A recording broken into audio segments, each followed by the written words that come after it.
Hello, my name is Richard Porch. I was asked this summer to take on the role as chair of the Uttlesford Foodbank. Although busy at work and have other commitments in the town and district, I agreed to take on the extra work, knowing how important our food bank is to so many people in the area.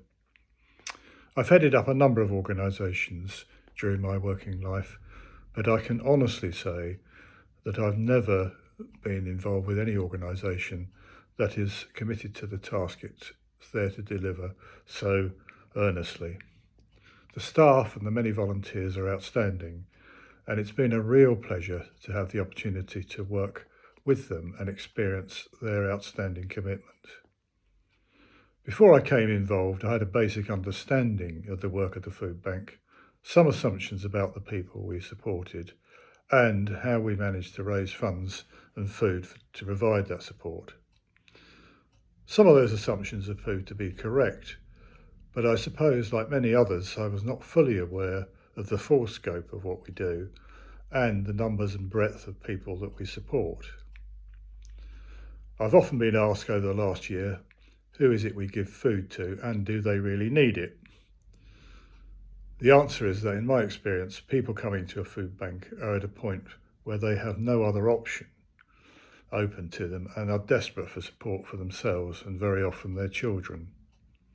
They don't just turn up for that help, but have been sent by other agencies, such as the CAB, schools and the likes. Trussell Trust, the umbrella organisation for many of the country's food banks, calculate that some 60% of those attending are disabled. Many people, for example, work on 0-hour contracts these days and find themselves out of work or on drastically reduced hours without notice.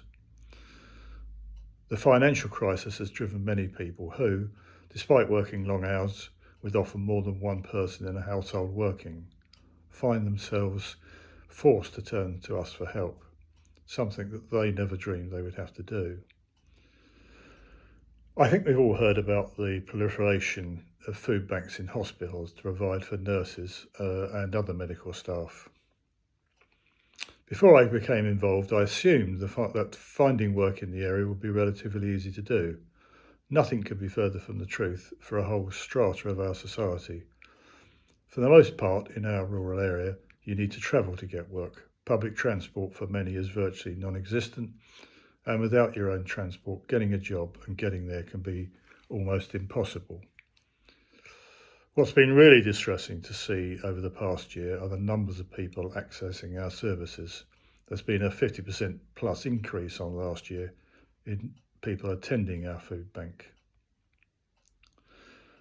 On a positive note, I would like to thank those people that have supported us over the last few years, and the increasing number that do so in our area.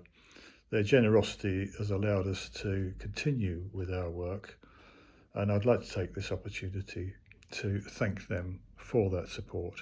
Thank you.